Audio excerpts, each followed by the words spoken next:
vamos a estar mirando nosotros algo muy hermoso. Vamos a estar mirando en el último capítulo de Apocalipsis. Vamos a ver el último capítulo de Apocalipsis. Vamos a estar hablando, mis hermanos, sobre lo que es el trono de Dios y del Cordero. El trono de Dios y del Cordero. Vamos a estar mirando ahí una historia de amor que todavía no se termina de contar. Una historia de amor que comenzó en Génesis y, según lo que estamos mirando acá, culmina en Apocalipsis. Entonces es como un puente que perfectamente une dos extremos, ¿verdad? Apocalipsis y Génesis, Génesis y Apocalipsis. Así que vamos a estar, verá, mirando, hablando la correspondencia que hay entre Génesis y Apocalipsis. Y para ello solamente, verá, dispongamos nuestras vidas para que pueda el Espíritu Santo del Señor fluir y fluir y fluir en cada uno de nosotros para que podamos nosotros recibir esta palabra. Recuerde, el trono de Dios y del Cordero. Ahí estaremos nosotros en ese tema, considerando este maravilloso pasaje. Vamos a estar, hermanos, en el libro de Apocalipsis, capítulo 22. Vamos a leer los primeros 5 versículos. Yo, verá, lo voy a leer. Usted lleva el control de lectura allí. Y así nosotros vamos a ver lo que dice Revelación, capítulo 22, del versículo 1 al 5. Reza la siempre bendita palabra del Señor, como está escrita, en el nombre del Padre, en el nombre del Hijo y en el nombre del Espíritu Santo. Versículo 1. Después me mostró un río limpio de agua de vida, resplandeciente como cristal, que salía del trono de Elohim y del Cordero. Versículo 2. En medio de la calle de la ciudad, a uno y a otro lado del río, estaba el árbol de la vida, que produce 12 frutos, dando cada mes su fruto. Y las hojas del árbol eran para la sanidad de las naciones. 3. Y no habrá más maldición.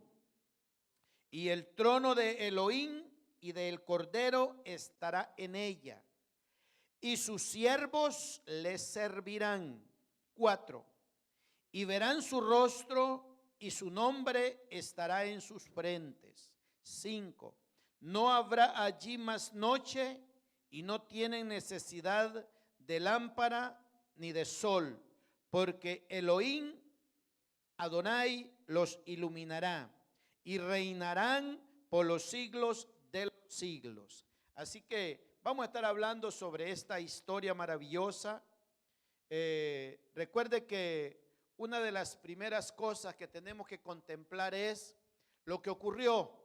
Estamos hablando esta escritura de Apocalipsis 22, pero queremos ver lo que pasó allá en el libro de Génesis, cuando la desobediencia fue la causa, mis hermanos, o la fuente de muerte.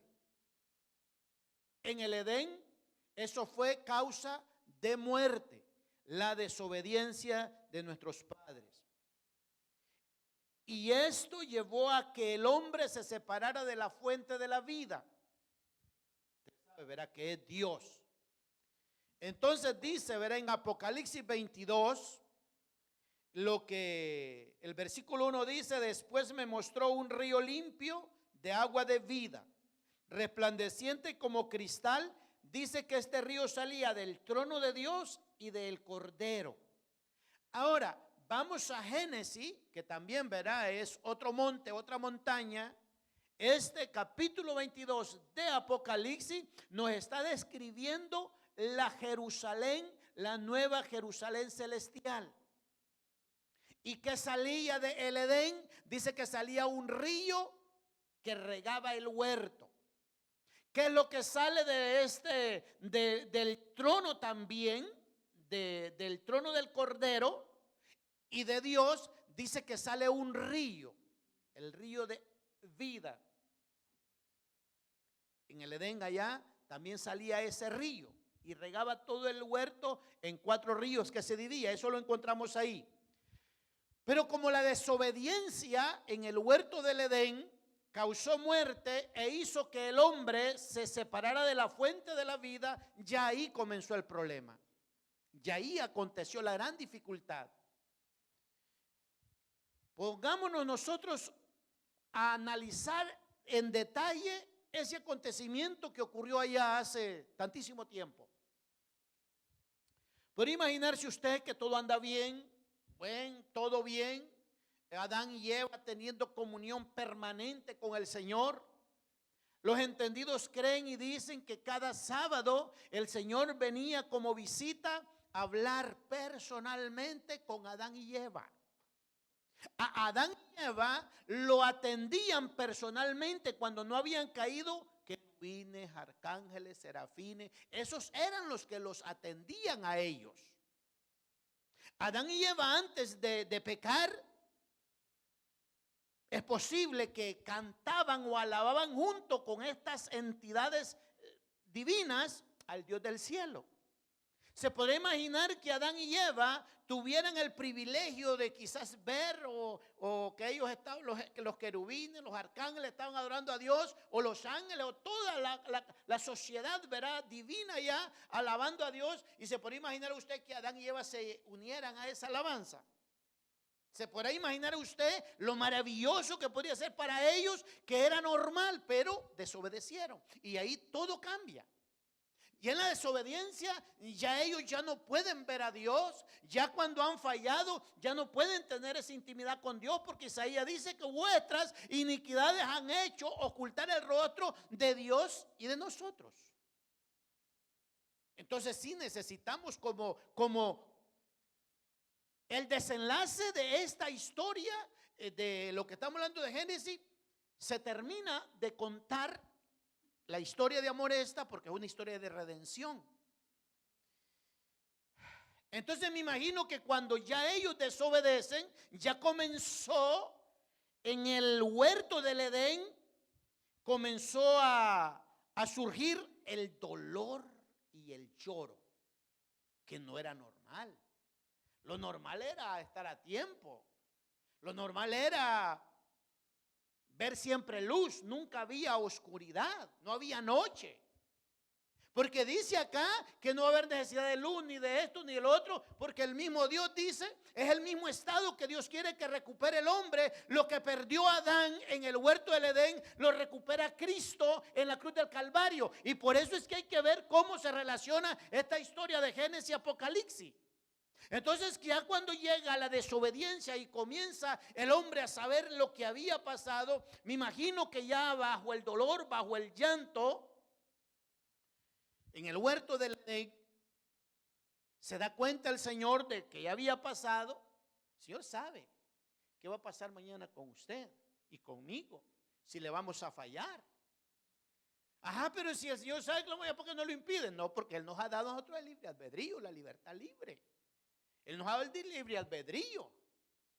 Entonces me imagino que cuando eso está pasando y que ya ocurrió el problema, la dificultad, ya se perdió el carácter de Dios, ya se perdió la imagen de Dios en Adán. Ya Adán ya no tenía la imagen de Dios porque la había granjeado por la desobediencia. Entonces me imagino que cuando el Señor se da cuenta que eso ha pasado, acontece de que vamos a ver qué pasa con mis muchachos, qué pasa con mis hijos ahí en el huerto, y viene Dios. Y nosotros hemos escuchado que comienza a ver el Señor a buscarlo y comienza el Señor a hablarle y los encontró. ¿Por qué te escondes? Y muchos procuramos escondernos de Dios cuando le fallamos a Él. ¿Y por qué te escondes? Ah, le dijo Adán. Supe que estaba desnudo. Qué tragedia, ¿verdad? Ahora, hermano, se puede imaginar, ¿verdad? Un niño de 1 año, él anda corriendo sin ropa y él brinca y lo que quiere. No tiene ninguna pena. Es un estado de inocencia. Ajá. Lo miran y no hay problema. Y hay visitas y el niño sale corriendo y él anda desnudito y no hay problema. Ese era el caso de Adán. Andaban desnuditos y ellos no tenían problema. Pero descubren que están desnudos. Y ahora ellos no sabían lo que era pena, no sabían lo que era vergüenza. Ya porque en el huerto del Edén ya las cosas se habían polarizado. Ya el Señor les había dado una orden, un mandamiento. El día que comáis de él, ese día moriréis. Porque queremos unir esta historia para irnos a Apocalipsis. Fallaron, hay que resolver el problema. Porque Dios no se cruza de manos cuando le fallamos. Él es varón de guerra. Y cuando yo o usted le fallamos o cualquier hombre le falla al Señor, Él se arremanga la mano y va a pelear por usted, va a pelear por mí. Fue el caso de Adán y dijo Adán, pues, ¿a qué problemas? Las vestimentas que te has hecho, le dice el Señor a Adán, no son correctas para estar en mi presencia, porque si había hecho Él unos taparrabos, unos delantales. ¿Verdad? Entonces Dios le dice, no, Adán, esa ropa no es correcta. Ven, sígueme. Me imagino, ¿verdad? Ya esto se va poniendo un poco más dramático. Ven, sígueme. Entonces viene el Señor y me imagino a Adán y Eva llorando, pero todavía no saben la magnitud del tremendo problema que ellos le han causado al universo, a la creación. No, es que la falla de Adán no solo fue para ellos, hermano. Fue toda la creación la que fue golpeada, toda. La vegetación, los animales, las aguas, todo. Sígueme. Me imagino que Adán y Eva todavía llevaban sus delantales y el Señor caminando. Esto, veámoslo como una cosa real. La mano que los había creado a ellos, me imagino que Adán, cuando de repente mira en la mano de su creador un pedernal, un cuchillo en la mano del creador, porque ahora se iba a consumar la copa de la muerte, porque Hebreo dice que sin derramamiento de sangre no hay remisión de pecados. Entonces dice que la Biblia no revisa eso, pero imagino, sígueme, y llegan a determinado lugar. ¿Recuerda cuando le dijo el Señor a Abraham que le entregara a su hijo? Tiene que haber sido para Adán un asunto muy raro verle en la mano al Creador un cuchillo bien afilado, en la mano. Y cuando van, me imagino que van en camino, le dice, como en el jardín del Edén había provisión. En lo que van caminando, me imagino que había ahí al encuentro de ellos, en los propósitos de Dios, en la provisión de Dios, un corderito. Adán, Eva, porque por Eva se mató un animalito y por Adán se mató otro animalito. Porque era expiar, ver aquella culpa. Adán, tómate ese corderito, chinéalo, llévalo en tus brazos. Eva, también lleve ese corderito y chinéalo. Estoy describiendo una imagen pintoresca con muchos tonos de realidad. Entonces vienen ellos y agarran el corderito, ¿verdad? Y lo llevan, y de repente el Señor, donde sabía que iba a hacer el sacrificio, muy bien, Adán, mira este pedernal. Sí, Señor. ¿Y para qué es eso? Pan. Se lo pone en la mano a Adán. Estamos describiendo el momento de la redención. Porque el Señor sabe que tus vestiduras no son correctas. Tienen que ser las vestiduras de justicia de Jesús. Entonces las vestiduras que anda Adán ya, a causa de que está necesitado de redimir su falta, podría ser una semana que había pasado, no lo sé, de que Adán les acababa de poner el nombre a los animalitos. te llamarás cordero. Y lo que conocemos, este animalito es tan, el cordero sabemos que mientras es el crío de la oveja, mientras está mamando, verá la leche de la oveja, es cordero. Pero ya cuando se vuelve el macho de la oveja, es carnero. Cuernos así, ¿verdad? De 6 meses, pongámosle, o de 1 año. Es un animalito hermoso. Le pone el creador el cuchillo en la mano a Adán y le dice: Adán, ahora vamos a esto lo vamos a completar ya. Tiene que morir. Este animal que tú traes tiene que morir. Me imagino la reacción de Adán. Ese animalito es inocente, Señor. Pues yo me imagino que le dijo a Adán: pero si no muere no te puede dar la ropa. Tiene que morir. Pero yo soy el culpable, pero no puedes morir tú. Ahora, el asunto es que como ya la cosa está polinizada, ya hay una polarización, entonces ahora Pan, que lo mata a Adán, al animalito, se puede dar cuenta, saber Adán que aquel animalito estaba muriendo por su causa. Y que aquel animalito le está salvando la vida, porque en la justicia de Dios tenía que morir Adán. No había otro remedio. Es como cualquiera de nosotros que tengamos un animalito, puede ser un perro, y que alguien le va a disparar, pero el perro se lanza contra acá y ¡pam! Le pega el disparo a él. Yo no sé qué quisiera hacer por darle de vida para atrás al animalito yo. Entonces, este acto tuvo que darle a Adán un dolor increíble. Pero no tanto eso, mis hermanos, porque Dios es un Dios maravilloso, es un Dios que se expresa, es un Dios que se revela. Entonces el Señor tuvo que haber estado allí. Supongamos que estaba ahí presente el Padre y que estaba el Hijo, siendo Jesús Dios. Para muchos demonios, verá que han tomado posesión de muchos hombres que creen que Jesús no es Dios, pero Jesús es Dios. ¿A quién representaba el corderito? A Jesús. Y si estaba Jesús ahí presente, entonces me imagino que el Señor se le expresa, se le revela a Adán: Adán, mira, esto que se ha perdido acá, en el Edén, que tú lo perdiste, yo lo voy a recuperar allá, en la cruz del Calvario. Así que, Adán, yo voy a morir en lugar tuyo para rescatar a tu descendencia. ¿Cómo dice el Señor? Entonces nosotros vamos a matar a nuestro Creador. Somos culpables de la muerte tuya.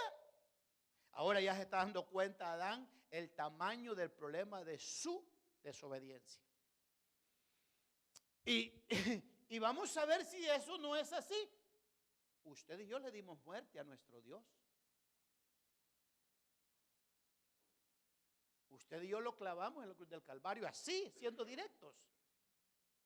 El Señor se le revela y le comienza a decir, ¿verdad?, que ellos iban a hacer, no sé, hermano, que, no lo sé, fue una plática real que tuvo el Creador con estas, ¿verdad?, 2 criaturas. Adán, yo te quiero mucho y a causa de esto yo voy a morir en lugar de ustedes. De ahí para allá, no sea, es como que el padre le esté hablando a su hijo. Hablemos de lo terrenal, ¿verdad? Hijo, usted está destinado a morir, pero ya decidí morir yo para que usted viva. Y eso es así, póngale que es así. El hijo sabe que su papá murió para que él viviera. ¿Cómo se tiene que sentir ese hijo? Tiene que sentir terriblemente abrumado y agradecimiento, que tendría que ser el caso de nosotros, de saber que nuestro Padre decidió pagar aquel precio tan elevadísimo con que usted y yo la pasemos bien. Dios se le está revelando a Adán de una manera increíble. Ahora, el momento del juicio es el que está esperando a Adán. Adán está esperando que le hagan juicio por su falla, por su sentencia. Y en el camino se encuentra su reemplazo. el corderito. Ahora, ya cuando el Señor, verá, permite que aquello se dé, le hace las vestiduras a Adán, y a esas vestiduras sí eran con toda aptas para estar en la presencia de Dios. Les quita los taparrabos, les quita los delantales de las higueras y les pone. Hermano, qué perfecta la Biblia, dice que sin derramamiento de sangre no hay remisión de pecado, y desde Adán lo miramos. Entonces yo diría que esas ropas que el Señor le puso a Adán y a Eva, podríamos llamarlas las ropas del arrepentimiento, porque es ahí exactamente donde Dios le está extendiendo el perdón a Adán. Desde el momento en que aquel animalito muere por causa de él, es que Dios está expiando la culpa de ellos. El día que comieres de él, le dice el Señor a Adán, ese día moriréis. Se puede imaginar, ¿verdad? Qué momento más más terrible. Vamos a ir ya en un momentito a nuestro texto, pero recuerde que en el Edén habían dos árboles, el de la vida y el de la ciencia del bien y del mal. Pero hay algo que ya no existe en Apocalipsis, el texto que hemos leído, ya ahí no se encuentra el árbol del conocimiento del bien y del mal, porque ese es el árbol de la maldición en el Edén. Ese es el árbol que ocasionó la caída, y ese árbol va a ser aniquilado por Jesús. Va a desaparecer el árbol de la ciencia del bien y del mal, porque ese árbol de la ciencia del bien y del mal era la doctrina del diablo, o era la teoría del diablo. ¿Cuál era la teoría del diablo? Un nuevo gobierno. Eso era un nuevo gobierno, porque recuerde usted que cuando comienza a interactuar la serpiente con Eva, ¿qué es lo que le está tratando la serpiente de comunicar a Eva? Que el gobierno de Dios no funciona y que va a funcionar lo que Él le dice. Entonces el árbol está representando la teoría de un nuevo gobierno, que es con lo que viene comenzando a trabajar desde entonces Satanás, en donde el gobierno de Dios es tirano. Me imagino que Satanás tuvo que cuestionar a Dios, y para poderlo cuestionar y la Biblia dice que por sus múltiples contrataciones es que Satanás, ¿por qué? ¿Qué quiere decir múltiples contrataciones? ¿Por qué? Porque Satanás le decía a las huestes celestiales que el gobierno de Dios era tirano, y que por qué Dios no lo dejaba gobernar a él, porque tenía envidia que él fuera mejor gobernante que Dios. Porque se trata de esto, Satanás se trata de que está queriendo saber que el gobierno que Dios hace no es bueno, y el que él va a establecer es el mejor. Entonces comienza a cuestionar el gobierno de Dios y dice que ¿por qué no me permite gobernar a mí?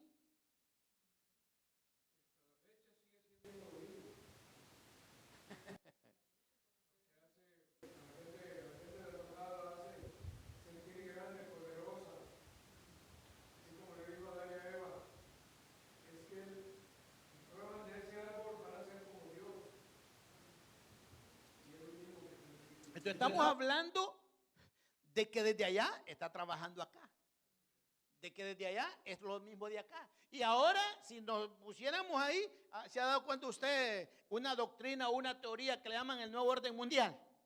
Es un nuevo gobierno, un gobierno quizá más efectivo, que va a funcionar más que... No, el árbol de la ciencia, el bien y el mal, es la teoría del diablo de un nuevo gobierno. Y si no, vaya, usted comience a ver cómo es que empieza a interactuar con Eva y le dice, con que Dios les ha dicho eso. No es cierto. Mira, es que esto es lo mejor. Entonces Satanás le está planteando un mejor gobierno. Y ahí estuvo el problema, y ahí está la dificultad, ¿verdad? Entonces veamos nuestro texto que dice, uniendo, ¿verdad? Uniendo estos dos libros preciosos, el primero y el último en la Biblia. Porque tenemos que entender algo muy importante. El Antiguo Testamento es el Nuevo Testamento oculto. O sea que el Nuevo Testamento está oculto en el Antiguo. Y el Nuevo Testamento es el Antiguo Testamento revelado. O sea, el Antiguo Testamento se revela en el Nuevo y el Nuevo se esconde en el Antiguo. Y eso es hermoso. Cuando usted comienza a ver qué pasó en Génesis, hay un río, dice en Génesis. ¿Y qué es lo que dice? Mire, ¿qué es lo que dice Apocalipsis 22:1? Después, Apocalipsis 22:1, me mostró un río de agua de vida. El río salía allá en el Edén también, recuérdelo. Resplandeciente como cristal. Ahora escuche, que salía del trono de Dios y del Cordero. Estos textos son maravillosos. Es como ver, mis hermanos, que estos textos nos muestran que la nueva creación libera la primera. La nueva creación que somos hechos en Cristo libera la antigua del pecado, de la culpa. ¿Por qué? Porque el árbol de la ciencia del bien y del mal ahorita es potencial. Ahorita los efectos del significado de ese árbol es potencial ahorita. Es el que está gobernando. Porque del árbol de la vida muy poco conocemos. Pero el árbol del conocimiento y del bien y del mal. Y si lo estudiamos y lo consideramos, ahorita cómo está la sexualidad representado en ese árbol, fuerte, potente, violenta. No hay forma de ni siquiera ponerse a pensar cómo está la sexualidad ahorita representada en ese árbol. El bien y el mal representado en ese árbol. Pero lo lindo es ese río de agua de vida que fluye del trono de Dios y del Cordero, no es otro sino que el Espíritu Santo. Entonces, aquí encontramos al Espíritu, claro, pero aquí es donde hay códigos. Ok, entonces, ¿qué representa este río? Al Espíritu Santo. Y dice que está el trono de Dios el Padre y el trono del Cordero. Y de ahí fluye ese río. ¿Y se recuerda usted el río que fluye de allá de Ezequiel 47? Que dice que ese río a donde va da vida. En donde se mueve hay abundancia. Y ahora está diciendo que este río que sale del trono es tan transparente, dice que es como el cristal. Ahora, observe ya que aquí me llama la atención el versículo 3 de Apocalipsis 22. Dice, no habrá más maldición. Pienso que es una referencia vívida al árbol del conocimiento del bien y del mal, porque ese es el árbol que representó la caída del hombre. Entonces pienso que diga, bueno, y aquí no hay árbol del conocimiento del bien y del mal, porque ya ahí ya no va a haber pecado. Estamos describiendo acá, la descripción es de la nueva Jerusalén acá. O sea, en otras palabras, se nos está diciendo, mire, es un regreso al Edén. Es regresar al Edén. Es regresar a recuperar lo que perdió el hombre en Adán. Ahora lo vamos a recuperar en Jesús. La inmortalidad que perdió Adán en el Edén, ahora la estamos recuperando en Jesús. La inocencia que se perdió en Adán, la estamos recuperando en Jesús. O sea, que el propósito de Dios es que usted y yo recuperemos la inmortalidad y que ya después ni vamos a saber, porque ya no se va a contar el tiempo. Pero mire cómo va de gradual, Ahorita el más fuertecito muere de 80 años, ¿verdad? De 70 a 80 es lo más fuertecito. Y nos sorprendemos cuando alguien tiene 90. Pero vea cómo va esto de gradual, como nos vamos a ir acercando a la edad de Matusalén. 969 años, el milenio. Máximo en el milenio, 1000 años, lo que se va a vivir. Entonces, ve cómo nos vamos acercando a que la vida se va a estirar. Ya si usted, el que muera en el milenio de 100 años, murió por alguna maldición, porque no puede morir, y de 100 años ahorita es una proeza llegar a los 100 años ahorita. Pero en el milenio dice que el que muera de 100 años va a ser un niño. Pues tiene que 300, 400, 500, milenio, ¿verdad? El milenio, los 1000 años. Pero pasado el milenio, entramos a la eternidad, donde ya no vamos a ser como Dios, que no vamos a morir. Como los ángeles, que no vamos a morir. Oiga, qué bonita es la palabra del Señor. Pero hay que ir viendo que hay desgaste en esto. En esto es que para lograr esto, veamos entonces el río de, el versículo 1, ¿verdad? De Apocalipsis 22 dice que un río de agua de vida salía del trono de Dios y del Cordero.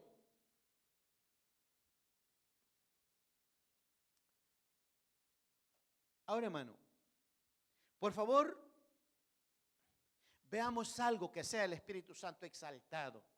Aquí se nos está mirando, el Señor nos está permitiendo echarle una mirada interior, una mirada por dentro a la Jerusalén celestial, a la Jerusalén que va a descender del cielo en forma de cuadro. Dice que desciende del cielo directamente. Ese es un acontecimiento que nuestra mente, creo que si queremos pensar en eso, vamos a quedar como medio idos. Es un acontecimiento que no lo pueden describir las palabras. ¿Cómo es posible que una ciudad entera descienda del cielo a la tierra? Esa es la ciudad que nos permite ahorita el privilegio de verla por dentro, porque veamos a la Jerusalén por fuera, pues. Hermano, echémosle una mirada a la Jerusalén, a la nueva Jerusalén. ¿Cómo es por fuera? Ahorita la estamos viendo por dentro, porque por dentro dice que sale un río del trono de agua cristalina. Pero eso es que el Señor tiene misericordia y nos permite que entremos adentro de la ciudad celestial y empecemos a ver qué es lo que está pasando adentro. Y empezamos a ver el árbol de la vida que empieza a crecer, el río que está por dentro. Ahora, pero veamos por fuera esta ciudad.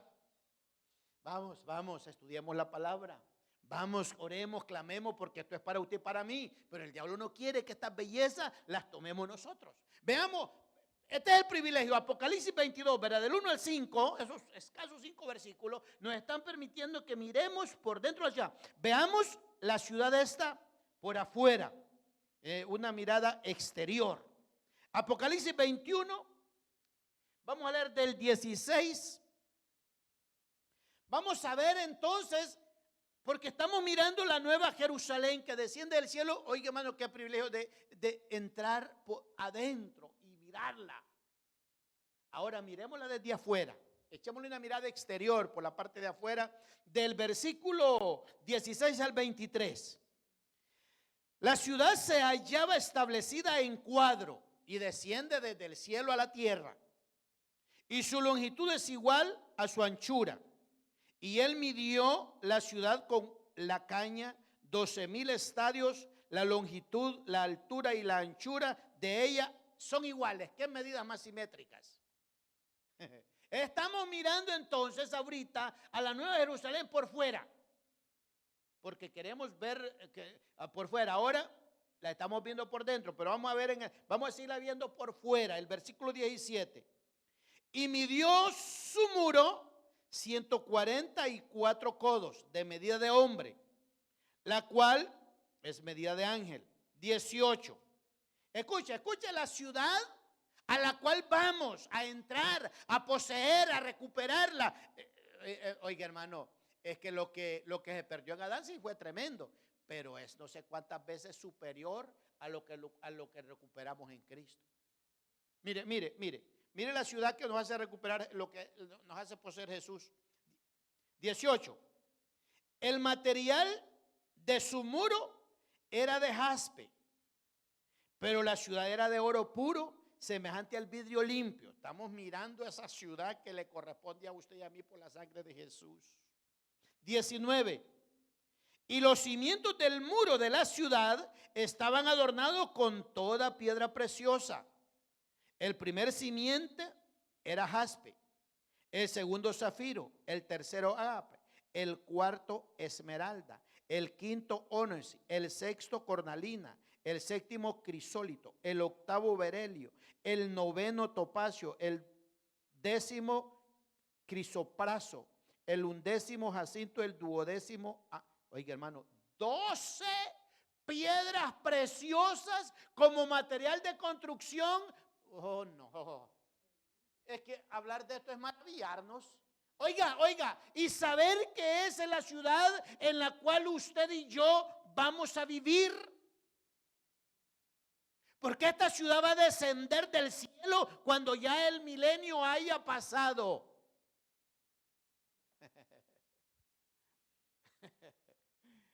Oh, qué maravillosa la gracia de nuestro Jesús. Qué enorme ganancia, qué enorme beneficio.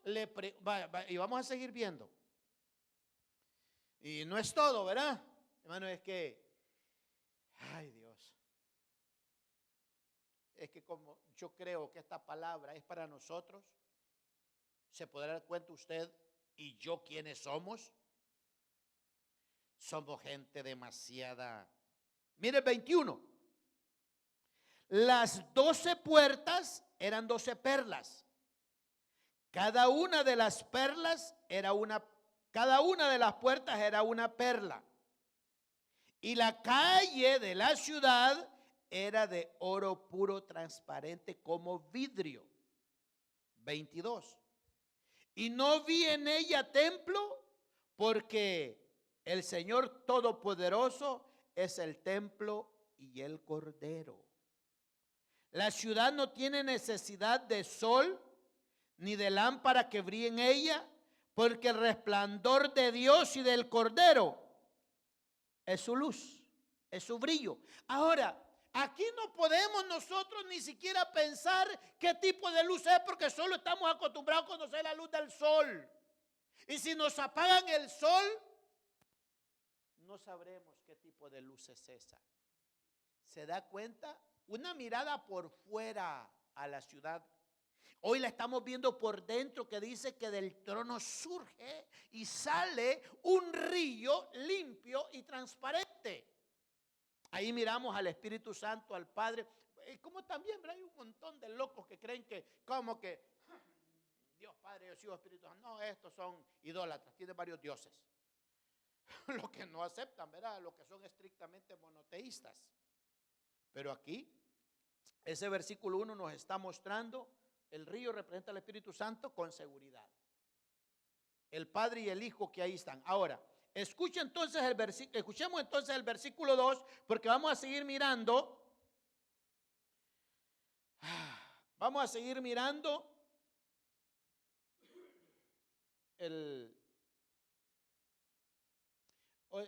vamos a seguir, o sea, hermano, que póngase usted aquí. Usted ya está dentro de la Nueva Jerusalén, de acuerdo a Apocalipsis, estamos dentro de la Nueva Jerusalén viendo lo que está pasando. Ese es privilegio, ¿verdad? Usted ya es como que ahorita está entrando a la Nueva Jerusalén. Veamos el versículo 2. Esta mirada es interna, interior, por lo más íntimo de la ciudad, que le pertenece a usted y me pertenece a mí. Pero mire cómo comenzó todo esto en un dolor en el jardín del Edén. Versículo 2. En medio de la calle de la ciudad, a uno y al otro lado del río, estaba el árbol de la vida, que produce 12 frutos. Aquí quiere complicarse la cosa. Dando cada mes su fruto, y las hojas del árbol eran para sanidad de las naciones. ¿Verdad? Era para sanidad de las naciones. Hermano, pero la Biblia dice que ya no va a existir muerte ¿Y cuál es el imperio de la muerte? La enfermedad. Entonces ya no va a haber enfermedad. Pero dice que las hojas del árbol será para medicina de las naciones. Analicemos esto con cuidado. Para mí, esto de las hojas como medicina es como un memorial. Un memorial donde testifica que antes hubo enfermedad, que antes hubo muerte, pero ahí las hojas que están como memorial para que vean.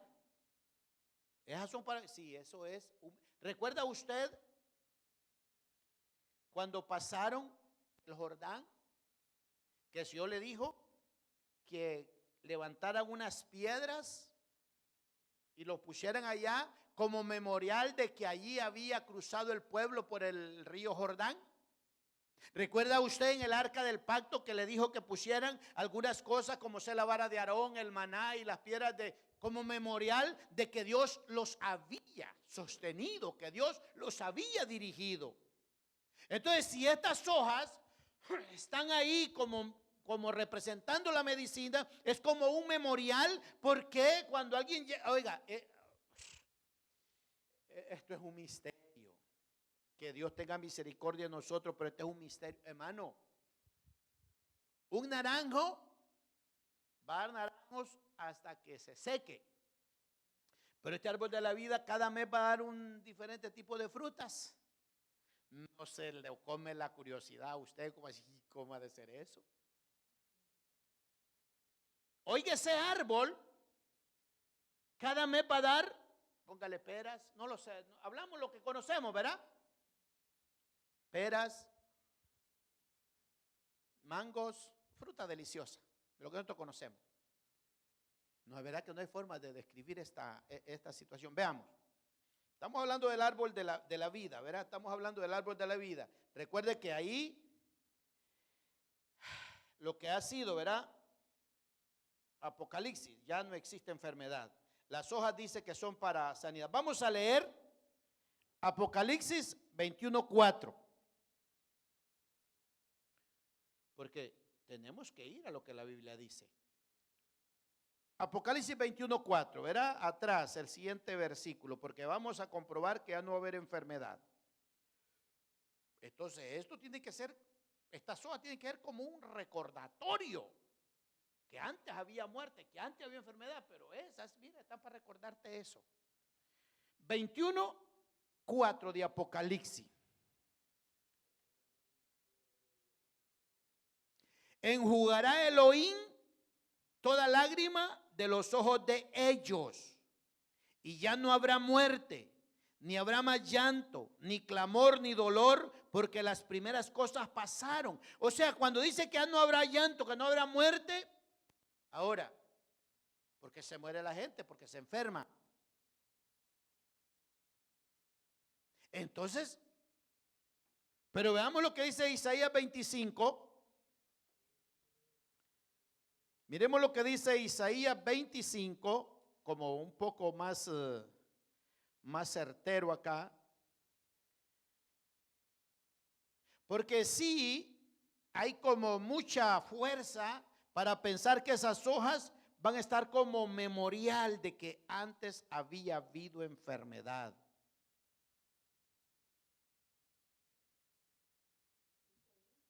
Isaías 25:8. Escuche esto. Destruirá a la muerte para siempre. Y Yahvé Adonai toda lágrima de todos los rostros, y quitará la afrenta de su pueblo de toda la tierra, porque Yahvé lo ha dicho. Entonces, si nosotros seguimos considerando, ¿verdad?, que ya no va a haber muerte, que no era enfermedad, y que ahora estamos hablando de que el árbol de la vida, que del que estamos hablando, dice que va a tener las hojas para sanidad, pongámosle que puede ser un perfecto memorial que cuando uno tenga el privilegio de andar en esa ciudad, recuerde, esta ciudad ha descendido directamente del cielo a la tierra. O sea que esos árboles allá se sembraron, el árbol de la vida, ¿verdad? No se vino a sembrar la tierra, venía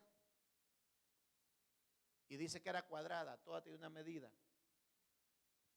Una maravilla, ¿verdad? En donde usted y yo, si nos esforzamos en obedecer esto, ese es el lugar donde vamos a vivir. En donde ya ahí, ¿cuántos años tiene Víctor? ¿Cuántos años tiene David? No se sabe, ya es eterno. Dilmer, Armando, Jessica, Daniel, es eterno ya. Ya no se cuenta el tiempo.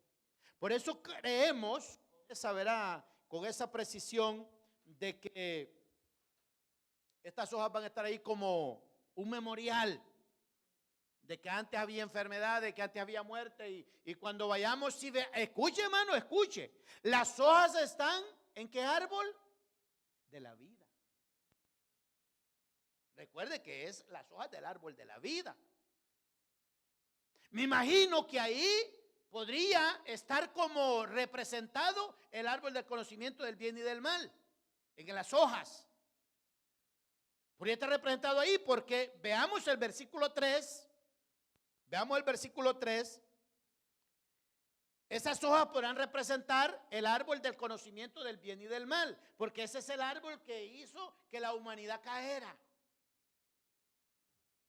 El 3. Y no habrá más maldición. O sea, ya no estará el árbol de la ciencia del bien y del mal. Y el trono de Dios y del Cordero estará en ella, y sus siervos le servirán.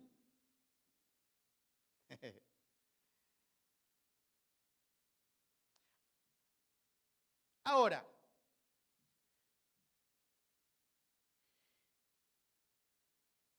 y sus siervos le servirán. Escuche, hermano, escuche. Y sus siervos le servirán. El cielo no es un lugar contemplativo que hay que maravillarnos. Yo lo estoy viendo ahí. ¿Qué dice? Y sus siervos le servirán. Se da cuenta que hay un dicho que el que no sirve, no sirve. Para que usted pueda servir, sirva. Si usted no sirve, no sirve.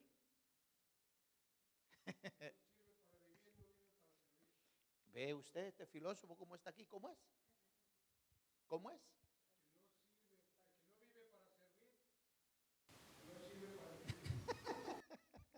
La filosofía, Ahora, hermano, es eso lo que estamos diciendo. Y sus siervos le servirán. Estamos aquí en el versículo 3. Ya no va a haber más maldición, y sus siervos le servirán.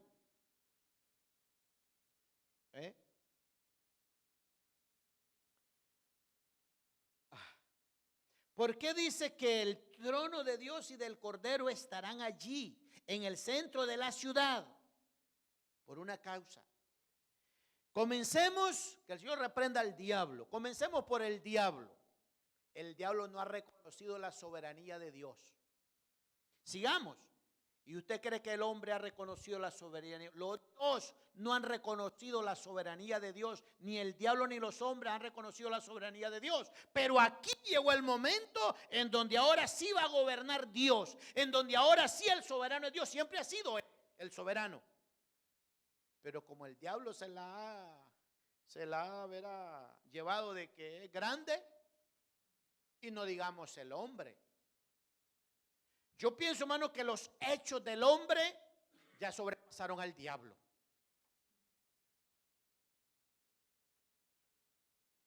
Piénsela. Yo pienso que el hombre, que por eso tenemos un Dios grande que tiene la capacidad de aguantarnos. Mire, si habrá algo que el diablo jamás va a cometer, y el hombre ya lo hizo. Si habrá algo que el diablo jamás va a hacer, es negar a Dios, porque él sabe que Dios es real. Oiga, ¿y no ha visto ese atado de locos de los ateos que dice que no hay Dios?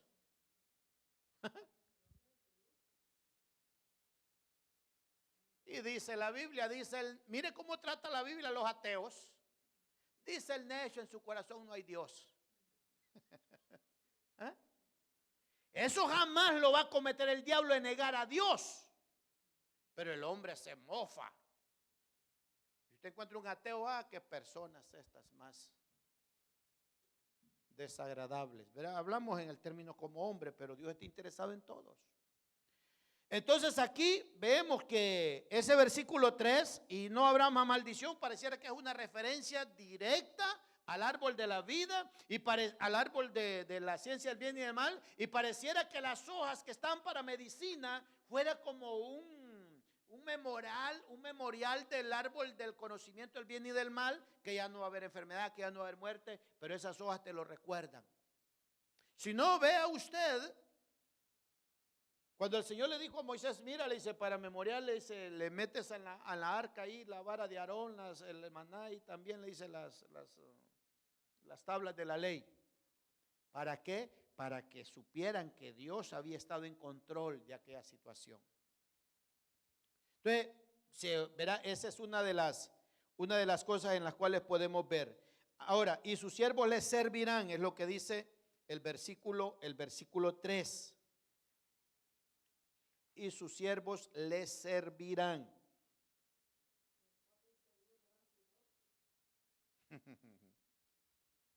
Dijimos, ¿verdad? Escuche. Hay dos cosas juntas. No se pueden separar, son como gemelas. Servir y reinar. No lo olvide. Servir y reinar van juntas. Si usted no sirve, no puede reinar. Tiene que aprender a servir. Y reinarán, dice, por los siglos de los siglos. Y sus siervos les servirán.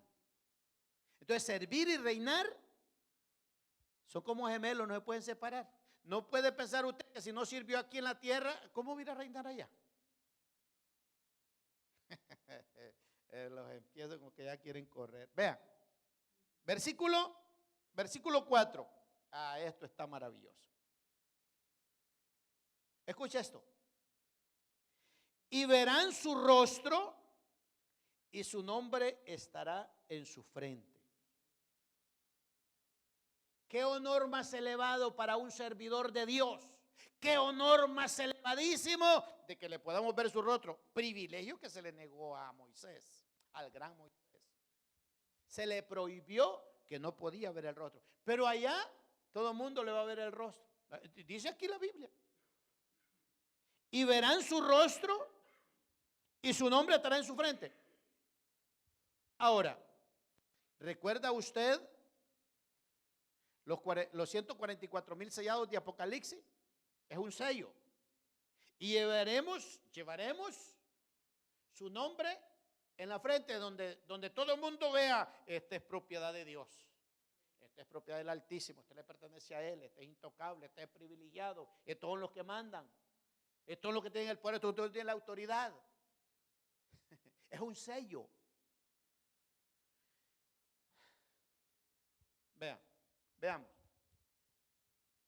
Veamos privilegio. Vamos a leer el Salmo 31:16. Ahora, en el Antiguo Testamento anhelaban ver el rostro de Dios. Veamos Salmo 31:16.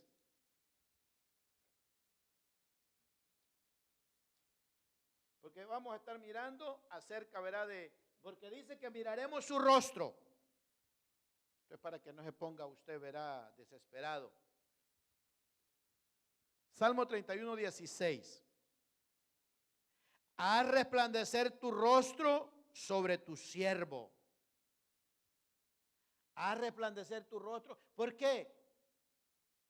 Porque no se podía ver el rostro de Dios.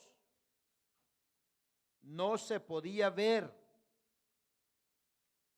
Y ahí, en la Nueva Jerusalén, dice que es privilegio de todos. Verán su rostro.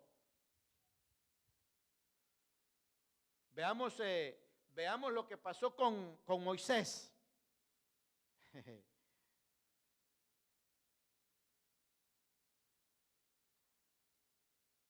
Veamos lo que pasó con Moisés. Éxodo 33.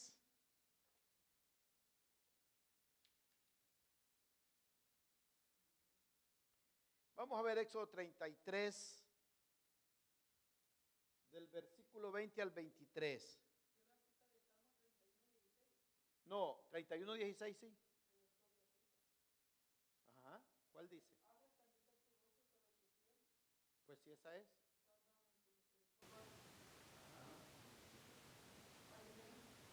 ¿Qué dice la tuya?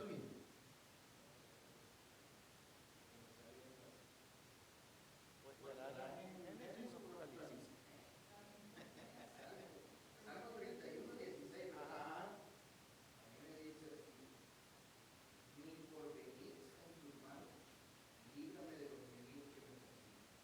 Ajá. ¿Qué tiene Salmo 31:16? ¿Qué dice?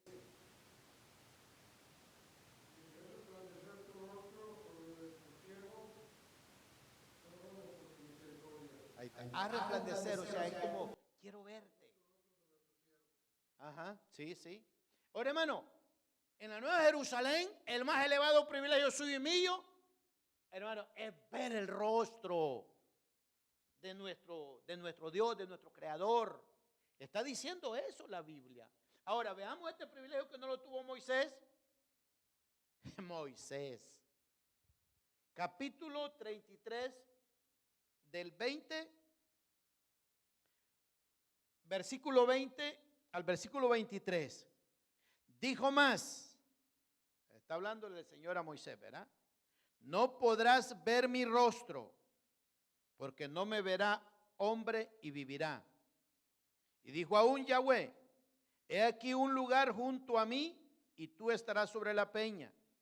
Y cuando pase mi resplandor, yo te pondré en una hendidura de la peña, y te cubriré con mi mano hasta que yo haya pasado. Después apartaré mi mano y verás mis espaldas, mas no verás mi rostro. La Nueva Jerusalén dice que todos miraremos. No, no, no.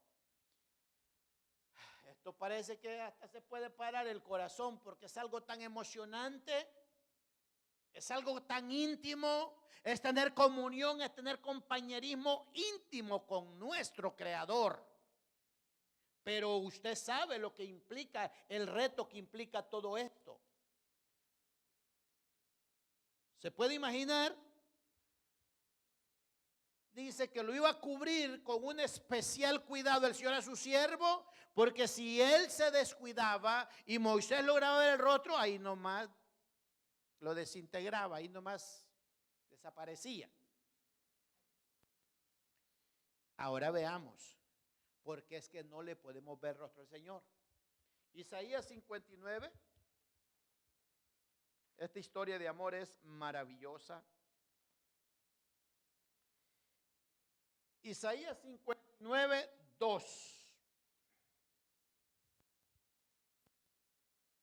Pero vuestras iniquidades han hecho división entre vosotros y vuestro Dios, y vuestros pecados han hecho ocultar su rostro para no oír. Oiga, oiga, y estas barreras en Apocalipsis ya estamos, imagínense que en Apocalipsis 22:3 tenemos, vamos a decir Apocalipsis 22:3, no, 22:4 parece que es, ¿verdad? Vamos a rectificarlo. Ajá, Apocalipsis 22:4. Y verán su rostro y su nombre estará en su frente. Dice Isaías que nuestras iniquidades, nuestros pecados son los que han hecho ocultar el rostro de Dios. Y por eso jamás podemos verle, porque en esta condición, no. Y ha visto usted algunas personas, algunos cristianos que si Dios no me habla, yo no. Tiene que hablarme Dios. No, hermano, cuán pretencioso podremos ser, ¿verdad? No, que tiene que hablarme Dios, a mí, a mí. Y tal vez Dios le está llevando, verá la palabra a través de algún siervo, alguna sierva. Pero dice que vuestras iniquidades han separado, han hecho que el rostro de él se oculte. Porque si lo miramos, morimos. Y su nombre estará en su frente. Un sello. ¿Queremos tener ese sello? Santifiquémonos.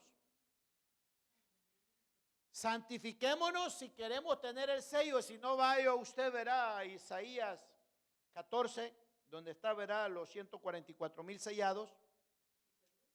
No, Apocalipsis. Es que ustedes están bien atentos. Ahora, hermano, mire la maravillosa, la gloriosa palabra de Dios. A usted y a mí ya nos dice la Biblia que usted y yo ya estamos sellados. Ya tenemos un sello, pero allá quizás va a ser un sello como más, no lo sé. Dice que su nombre estará en nuestra frente. Yo lo quiero tener.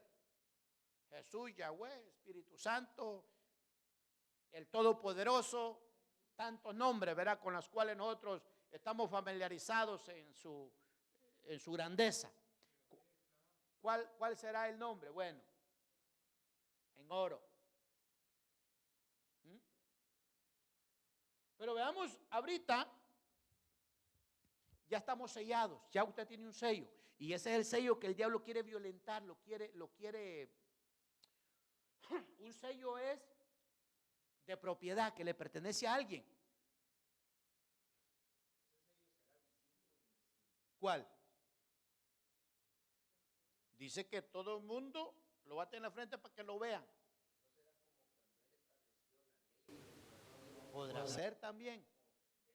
Podrá ser también, pero lo importante es que usted sepa que lo están declarando propiedad divina. Usted no es un cualquiera. Usted, su Dios es el Todopoderoso, el Creador, y quien lo toque como que le quiera tocar la niña en los ojos. Y él le pone su... Ahora, veamos Efesios. Ay, ay. Hermano, y saber que usted ya tiene que ya usted tiene ese sello, y saber que yo ya tengo ese sello, ya estamos sellados. Ya. Mire Efesios 1 del 13 al 14.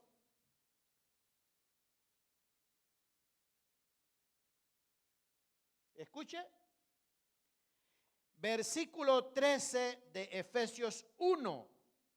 En él también vosotros, habiendo oído la palabra de verdad, esta tiene una palabra que llama la mesorá, buenas noticias, de vuestra salvación, y habéis creído en él, fuisteis sellados con el Espíritu Santo de la promesa. ¿Ah? Usted y yo, teniendo el Espíritu Santo, es un sello que en el mundo espiritual, cuando lo ven, dicen las entes demoníacas, ese le pertenece a Dios, ese huele a Dios, ese anda la loción de Dios. Pero es cuando se anda apartado del pecado, cuando se anda apartado de toda la inmundicia de la carne. Entonces ya usted y yo, cuando oímos la palabra de Dios y creímos, dice que fuimos sellados con el Espíritu Santo de la promesa. Como estamos escuchando estas opiniones, o será, no se ve ahorita nada, ¿verdad? Pero hay un sello. Pero no se ve, ¿verdad? Hay un sello. Pero los demonios, que si yo los reprenda siempre, no sé cómo lo hacen para ver, dice, apártate. Y se aparta. Ese es un hijo, esa es una hija de Dios. Porque ellos pueden comprobar que el Espíritu Santo mora. ¿Lo miramos? No lo miramos. Como estamos diciendo, es un sello en la frente. A saber. Pero si me lo quieren escribir, que me lo escriban. Si me lo quieren estampar, que me lo estampen. No importa. ¿Entiende usted? Pero ahorita, esta versión está bien. Pero es que tiene un montón de palabras que no las estoy leyendo porque no se van a entender. Esta es una buena.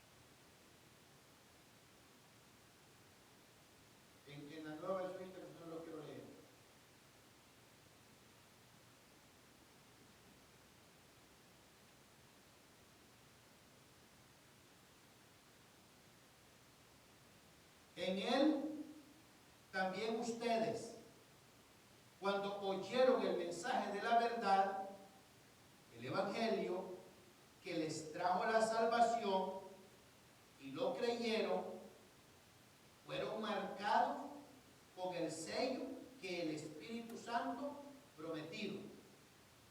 Este garantiza, oiga bien, ese sello garantiza nuestra herencia hasta que llegue la redención final del pueblo adquirido por Dios para alabanza de su gloria.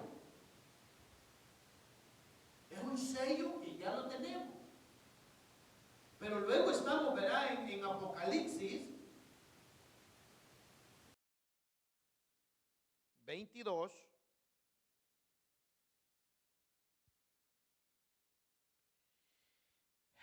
El versículo que estamos leyendo. Ajá. El 4, ¿verdad? Y verán cara a cara, lo verán cara a cara y llevarán su nombre en la frente. Ese es el texto que estamos aquí mirando ahorita. Su nombre. El versículo 5, para ir terminando. Ya no habrá noche,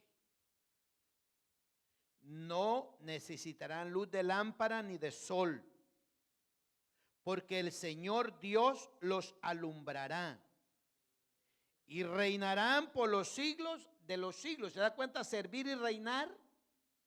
Dice que sus siervos les servirán. O sea que el cielo no es un lugar de contemplación.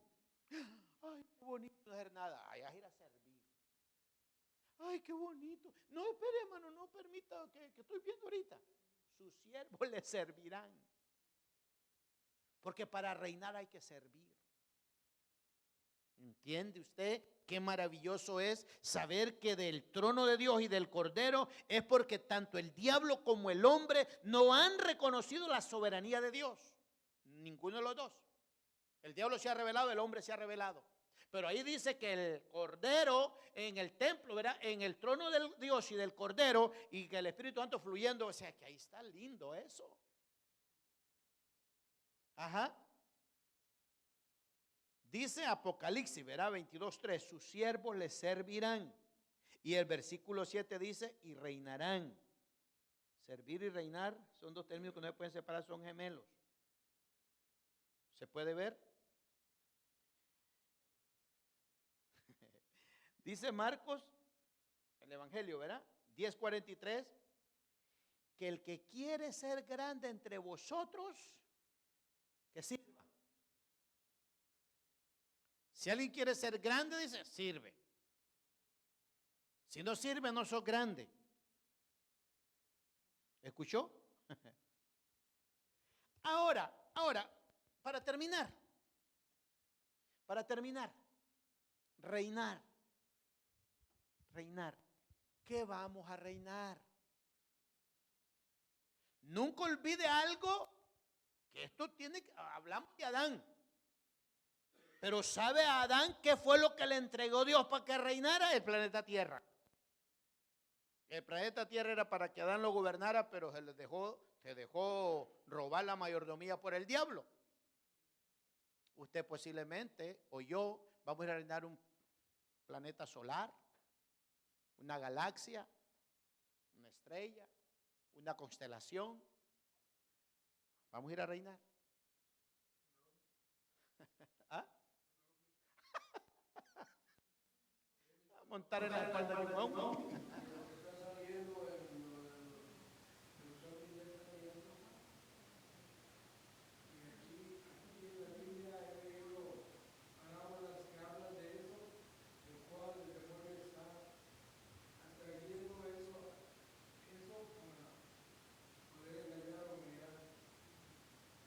Pero dice, ¿verdad? Que le vamos a reinar por los siglos de los siglos. Entonces puede ser que Dios le dé un sistema solar a usted, porque no crea que solo este sol que existe. Son miles de soles que existen en el universo. Dicen los científicos que hay más constelaciones que estrellas. Según se cree que son como 3 universos en uno. ¿Y usted sabe cuántas estrellas tiene una constelación? La más pequeña, que es nuestra, ¿verdad?, Vía Láctea, tiene como 150.000 millones de estrellas. 150.000 millones de estrellas. Y dicen ellos que hay más constelaciones que estrellas.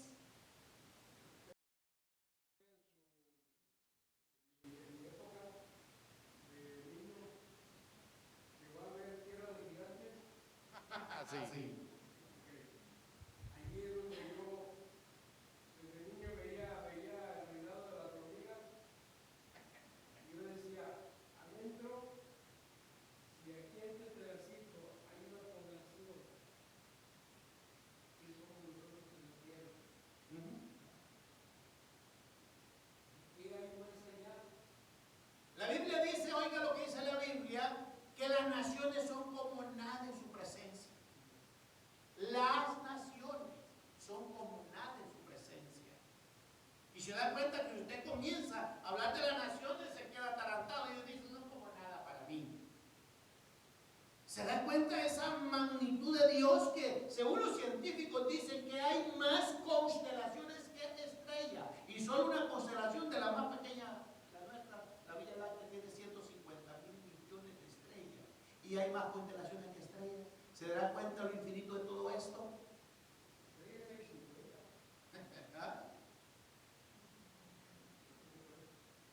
Esa es la magnitud de Dios que servimos. Así que, hermanos, bendecimos al Señor por su bondad, por su misericordia. Y recuerden, hay que leer, hay que estudiar las Escrituras.